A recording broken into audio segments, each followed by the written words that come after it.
said in a recent interview that someone's going to get knocked out and your chin doesn't turn off, whereas his does. Is he, with that in mind, the biggest puncher that you'll ever face so far, that you have faced so far, do you think? I wouldn't disagree with that statement.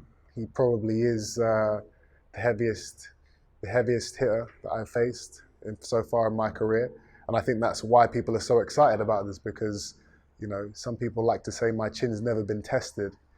You know, I've been fighting now for about 6 years. I've had 27 pro fights. So for people to say that my chin has never been tested, as if that's a bad thing, as if I'm unproven, that's a compliment to me.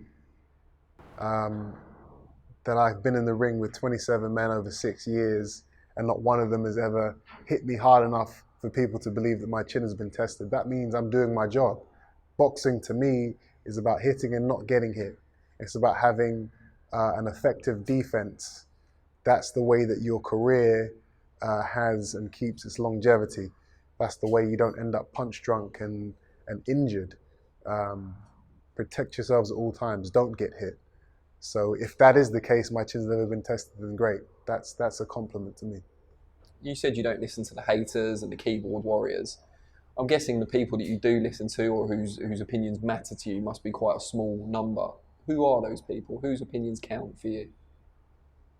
Whose opinion? I mean, you know, obviously I hear what my fans appreciate, and you know, I just continue to be me. Whether you like me or hate me, what I'm doing in the ring, you can't deny. You can't deny the dedication and you know and the skills. You know, these performances I'm putting on in the ring are, you know, can only be achieved through years of hard work and graft and pain. So whether you like me or hate me, everybody, you have to respect me. And that is the main thing. You know, opinions don't really matter to me. As long as I have the respect that I deserve for the things that I've done and what I'm doing, you know, that's what's important to me. Now, in the past, people have talked about your father and how he's managed your career. They haven't been convinced he's necessarily the right person to guide you. Being in the position you are now, on the verge of this massive fight, do you think that's proved those people wrong? I believe so. You know, a lot of people said, and still say to this day, that my father shouldn't be so heavily involved in what I do in terms of managing me, promoting me, being in my corner on fight night. But who else is going to do it? Who else is more trustworthy than your own father?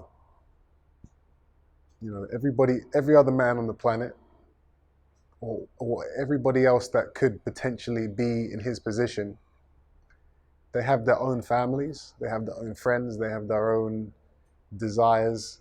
I will never be number one, no matter how much time we spend together and how much we love each other and how much we're pals and how much we trust each other.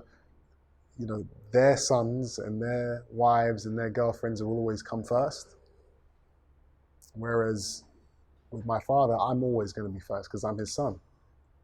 So that's why I'm so confident in having him around me, because I know there isn't going to be any, you know, there's not going to be any backstabbing. There's not going to be any things going on behind closed doors that I don't know about, that aren't in my best interests. He will always have my best interests at heart, which can't be said for you know, a lot of people in the game at the moment.